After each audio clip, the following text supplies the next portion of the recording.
20h paralympique, bonsoir. On va revenir sur la deuxième journée de compétition de ces Jeux paralympiques 2020, mais en fait qui se déroulent en 2021, vous savez, c'est la petite feinte. Un petit peu, on va revenir comme hier sur les médaillés français, on fera un point sur le tableau des médailles également, on parlera des résultats des Bleus. Par rapport à hier, on fera en plus un bilan des sports collectifs, on fera également les grosses performances de la journée. Pour ça, c'est un petit peu compliqué parce que je suis obligé de me fier au fil d'actualité de France Info. Donc autant vous dire que ça va être un peu bordel, je pense. Et puis, on regardera bien entendu le programme de demain du côté des Français. Il y aura encore beaucoup d'épreuves. N'hésitez pas à vous abonner à la chaîne, n'hésitez pas à réagir dans les commentaires, à partager la vidéo. Si vous pensez qu'elle peut intéresser votre entourage, n'hésitez pas également à vous abonner, à réagir dans les commentaires, à poser des questions également dans les commentaires si vous ne comprenez pas certaines choses. Parfois les Paralympiques c'est un petit peu technique. Et puis on commence tout de suite par cette vidéo et on va commencer par le tableau des médailles du côté de l'équipe de France ce soir. Nous sommes 12e au classement des médailles avec un titre, 2 médailles d'argent, une médaille de bronze, c'est-à-dire 4 médailles en tout. Je rappelle que si on reste à ce rythme-là, vu qu'il y a 12 ou 13 jours de compétition, ça ferait 26 médailles. Mais heureusement, demain commence l'athlétisme. C'est quand même... Il y a eu quand même pas mal de 4e places, surtout le premier jour, il faut aussi s'en rappeler. On va revenir sur les 2 médailles, notamment sur le titre. Et quel titre en poursuite ces 2 hommes avec notre ami Alexandre Léoté. C2, c'est-à-dire, je rappelle, il y a 5 catégories de C1 à C5 du côté des cyclistes debout. C2, donc, ça veut dire que c'est l'un des handicaps les plus importants pour Alexandre Léoté qui a battu le record du monde à 2 reprises. On va revenir un petit peu sur ça. Il y a eu déjà un premier record, ça c'était lors de la session de qualification. Au départ, c'était le Belge Ewout Vromans qui avait réalisé le record du monde devant Alexandre Léoté. Sauf que, pas de chance pour Ewout Vromans, il a été disqualifié.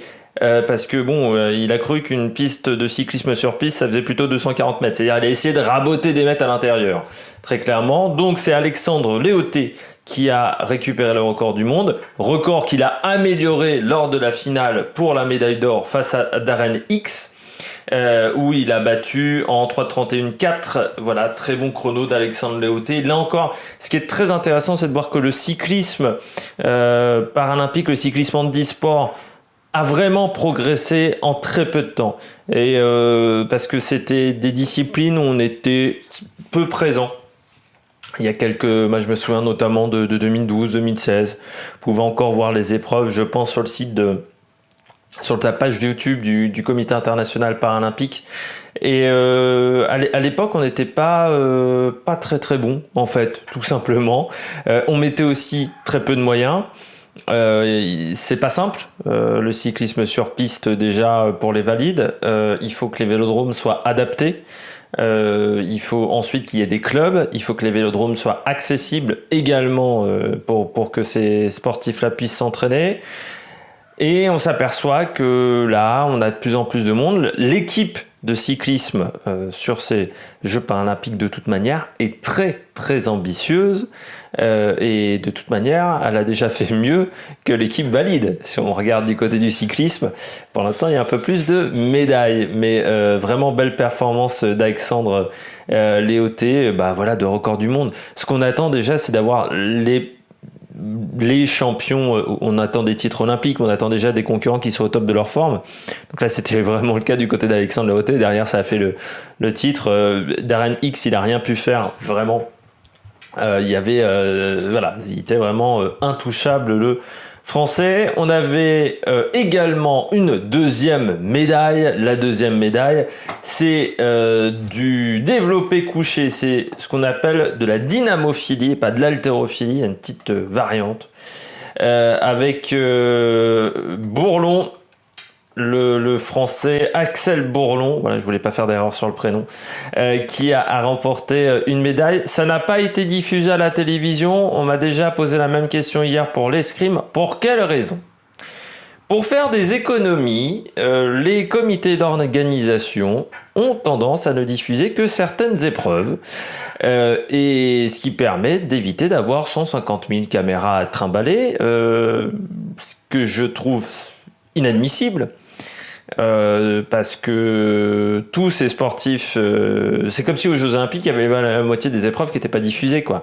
Je trouve ça mais inadmissible, très clairement, du côté des comités d'organisation de faire ça. J'espère qu'en Paris 2024 toutes les compétitions seront diffusées et bien filmées, parce qu'en plus des fois c'est pas extrêmement bien filmé, notamment où les synthés sont pas mis à jour rapidement. Je penserai notamment au tennis de table où le synthé se met à jour, mais avec une vitesse de connexion ADSL, quoi. Ça met vraiment 3 plombs pour changer le score, mais je trouve ça inadmissible, et donc là du côté des Japonais, l'haltérophilie ça doit pas leur plaire, donc ils ont décidé de pas mettre de caméra, et puis voilà, l'escrime ça doit pas leur plaire non plus, et on met pas de caméra.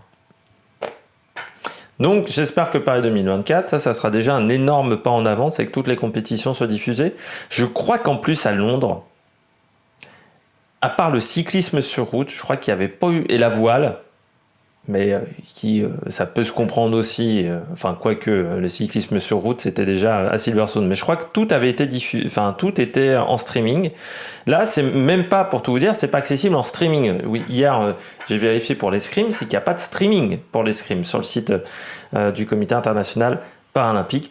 Moi je trouve ça inadmissible, parce qu'à Rio ça avait déjà été le cas. Bon, certains, il y avait tellement on avait failli pas avoir les Jeux paralympiques à Rio, tellement il n'y avait pas d'argent, mais là je trouve ça un petit peu inadmissible de la part des comités d'organisation, et j'espère que donc du côté de Tenny Estanguet, on filmera l'entièreté des compétitions. Du côté d'Axel Bourlon, donc moins de 54 kilos pour ce concurrent français. Je rappelle que donc pour la dynamophilie, parce que c'est ça le terme techniquement, ou force athlétique en français, c'est développé couché, il faut n'importe quel type de handicap au niveau des jambes peut participer, même sans handicap au niveau des jambes, il faut juste ne pas avoir de handicap au niveau des bras, peut participer à ces compétitions-là, parce qu'on va attacher en fait le concurrent au siège,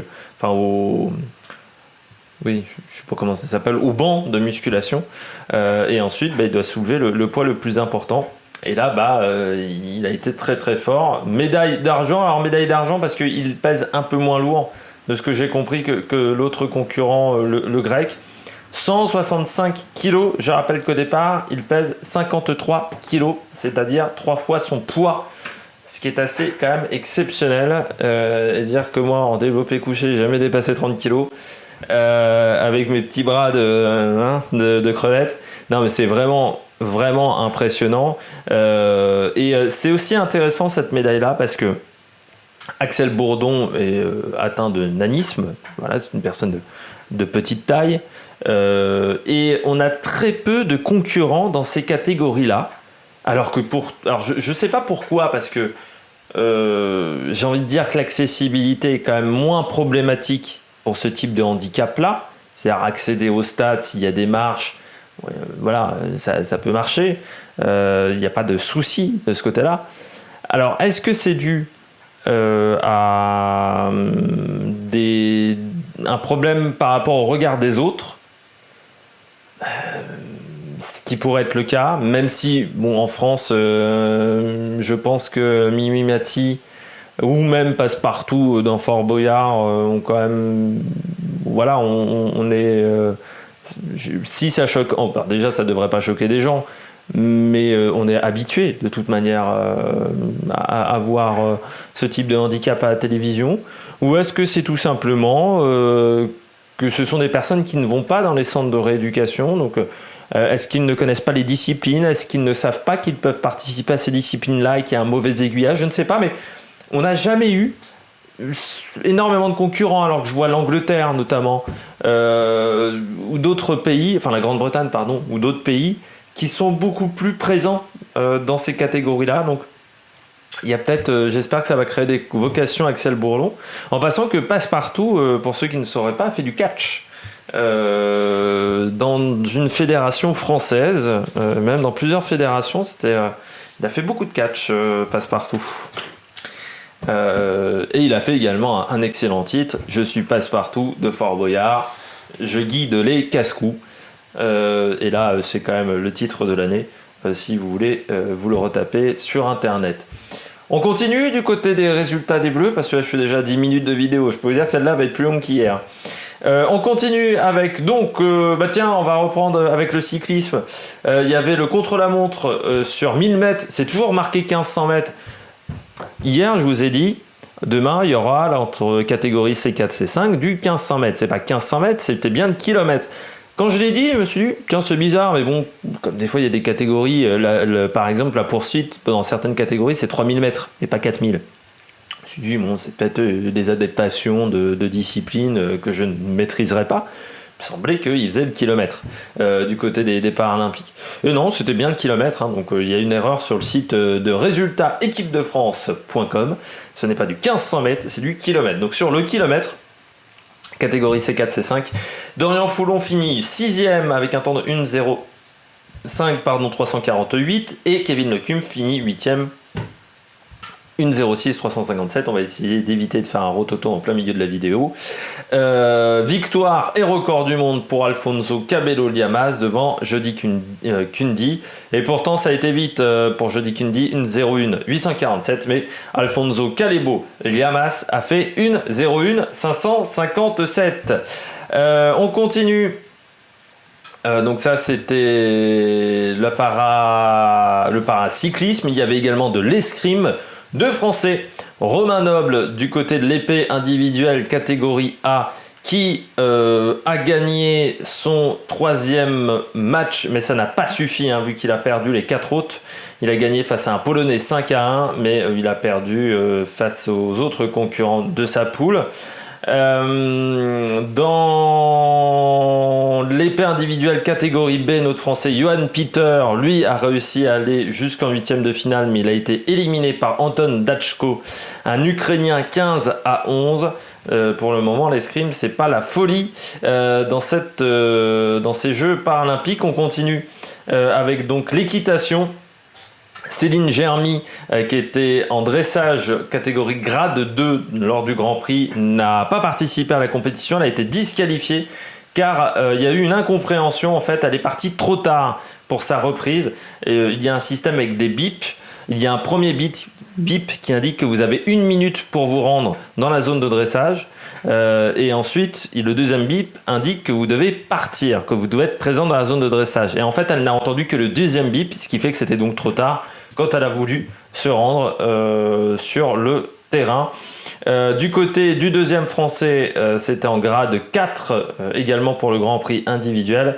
Et Vladimir Vinchon a fait la 9e place. C'est, comme dirait un certain skipper, la place du con, vu que les 8 premiers pouvaient aller dans l'épreuve freestyle. Et c'est le premier éliminé avec 68 695. Il lui manque 1/10 de point à peine. Pour le français, on avait de la natation du côté des Français, là encore, avec David Smetanine. C'était le seul Français engagé aujourd'hui dans ces épreuves. Et du côté du 100 mètres nage libre, il a fini 6e de la finale en 1,29,47. Record paralympique pour le japonais Takayuki Suzuki en 1,21,58 devant Bejato Ezdanov. Smetanine, qui était déjà passé ric-rac, 7e temps pour se qualifier pour la finale, donc c'était un petit peu trop dur pour lui. Du côté du paratennis de table, on avait beaucoup de Français engagés, notamment Fabien Lamirou, qui a remporté son match face à Jiří Suchanek en 4-7. Stéphane Molliens, lui, a battu Alexandre Jezik en 3-7 également, 12-10, 12-10 et 11-1. Maxime Thomas, en classe 4, a battu un concurrent nigérian en 5-7. C'est également passé pour Nicolas Savant.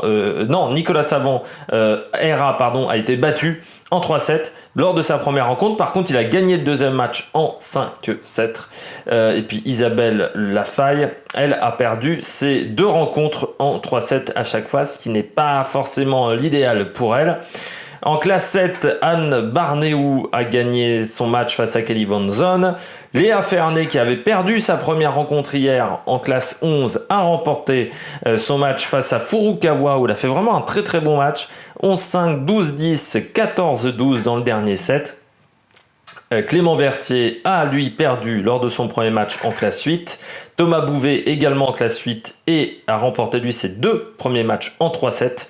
Gilles de la Bourdonnais, en classe 10, a perdu son premier match en 4-7. Et Mathéo Boéas a gagné en classe 10. Et en classe 11, Lucas Créange s'est également imposé. Puis en rugby fauteuil, la France a été battue par l'Australie 50-48. La situation se complique énormément pour cette équipe de France car elle n'a plus son destin entre ses mains pour aller en demi-finale, vu que je vous rappelle qu'il y a 2 poules.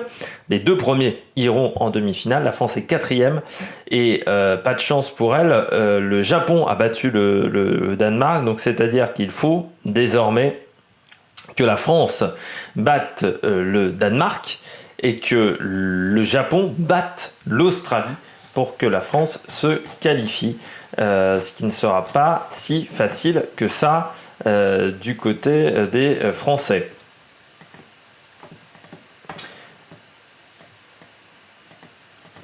Non, ça va pas vouloir. Si, voilà, il y avait un petit problème d'affichage, j'avais un petit souci. On va faire un point sur les sports collectifs du côté des Français parce que je pense que ça peut être très intéressant de faire un point de ce côté-là. Hop, je remonte tout.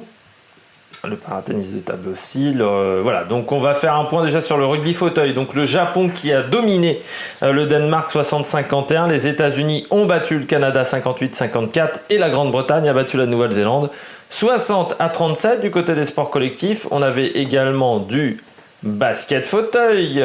Du côté du basket fauteuil, victoire de l'Espagne chez les garçons face au Canada 78-41.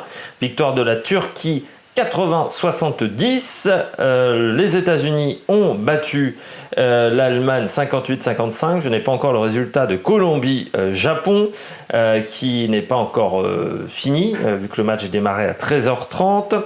Australie-Iran, victoire de l'Australie 81-39 et victoire de la Grande-Bretagne sur l'Algérie 70-43. Du côté des femmes, victoire de l'Allemagne 77-58 face à l'Australie, victoire du Japon 54-48 face à la Grande-Bretagne, des États-Unis face à l'Espagne 68-34 et Chine-Pays-Bas n'est pas encore joué. Et puis pour finir avec les sports collectifs, du goalball, avec les États-Unis qui ont battu le Brésil 8-6, Lituanie-Algérie, ça a fini à 7-7, la Belgique a battu la Chine 10-3, victoire de l'Ukraine face à l'Allemagne 11-5, et du côté des filles, victoire de la Russie face à la Chine 4-3, du Canada face à Israël 6-2, et de la Turquie sur l'Égypte 12-2. Les autres belles performances de la journée, il y a eu beaucoup de records, notamment en natation, beaucoup de records du monde, notamment en natation, en catégorie S13 par exemple, sur le 100 mètres d'eau, record du monde pour Iyar Boki, 56-36 désormais dans cette catégorie, le nouveau record. Il y a eu également un record du monde en finale de la catégorie 200 mètres 4 nages SM6 avec Nelson Crespin Corzo qui a fait 2:38-12. Il y avait également un record en catégorie S5 du côté de la finale du 100 mètres nage libre avec Tully Kearney, la Britannique, qui a fait 1:14-39. Elle a vraiment fait une sacrée perf, l'anglaise. Et puis record en 400 mètres S11 pour Anastasia Pagonis, et elle, on la verra encore aux Jeux de Paris en 4:54-49, et record paralympique pour Liezet Bruinsna. Ça par contre c'était en série, donc c'est un record qui a disparu. Et puis en 100 mètres d'eau S13, Gia Pergolini qui a également battu le record du monde en 1:04-64 dans cette catégorie. Donc voilà, des très très belles performance. Record également pour Chantal Zuiderveld en 100 mètres brasse SB9, 1:10-99. Voilà. Eh bien, je crois qu'on a fait... Et vol record également en SM6 chez les femmes sur 200 mètres 4 nage également avec Maisie Summer Newton de 56-68. Donc voilà, Metcherenko aussi. Enfin voilà, il y a eu des très très belles épreuves et des beaux titres du côté de la natation. On passe au bilan et surtout à la présentation de la journée de demain. J'ai pas oublié d'autres choses, je vais vérifier. Quand même, non, je crois pas. Je crois que j'ai dit tous les records du côté de la natation. On aura, je pense, d'autres infos à donner également sur le cyclisme.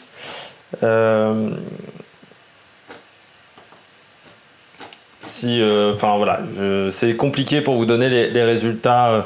Les meilleurs résultats de la journée du côté des étrangers, parce que vraiment c'est mal fichu sur les différents sites. On passe au calendrier pour demain. Il y aura l'escrime fauteuil avec l'équipe de France hommes qui participera à l'épreuve par équipe. Là encore, ça commence par un tour, une phase de poule. Et puis donc le premier match sera à 1h30 du matin. Leur deuxième match à 3h30. Je rappelle que vous pouvez regarder les rencontres en direct. Alors je ne sais pas si c'est commenté en français, je ne pense pas, mais sur l'application France TV Sport. Voilà, si vous voulez voir certaines épreuves en direct. Il y aura également le début du tir à l'arc avec l'arc à poulie femme, le tour de classement. Ça permet ensuite, le premier rencontrera le dernier et ainsi de suite pour les matchs à élimination directe. Donc Julie Chupin qui fera son tour de classement à 2h du matin. La paranatation avec Nathan Maillet sur le 200 mètres nage libre S14, lui ça sera à 2h12 du matin. Il y aura également le début de l'aviron avec le ski femme, les éliminatoires pour Nathalie Benoît à 2h30 du matin. Le paratennis de table, lui ça sera pour Stéphane Molien, son 8e de finale à 3h20 du matin. Il y aura également le 400 mètres nage libre homme S13 avec Alex Portal qui démarrera à 3h32. Le para-aviron qui continuera avec le double mixte skiff. Christophe Lavigne et Perle Bouge qui aura son premier tour à 3h50. Du tennis fauteuil également avec Frédéric Cataneo, Gaëtan Mengui notamment. Il y aura le double femme également avec Emmanuel Morche et Charlotte Fairbank au premier tour. Il y aura Kevin Lecumf et Dorian Foulon pour les qualifications de la poursuite individuelle sur 4000 mètres à 4h14 du matin. Les quarts de finale en parajudo pour Sandrine Martinet à 4h24 du matin. Le dernier match de phase de poule de rugby fauteuil, ça sera à 4h30 du matin entre le Danemark et la France. L'athlétisme démarre avec le 200 mètres T37, premier tour de la série numéro 1, ça sera pour Mandy François Elie à 4h37 du matin. L'aviron avec le 4 avec barreur mixte avec Rémi Taranto, Erika Sozo, Robin Le Barreau, Antoine Gézel et Margot Boulet, ça sera à 4h50 du matin. Léa Fernet aura encore un match de poule à 5h20 du matin. Il y aura Gilles de la Bourdonnais à 6h du matin. Le contre-la-montre sur le kilomètre, Alexandre Léoté sur le kilomètre à 6h20 du matin, peut-être encore une chance de médaille.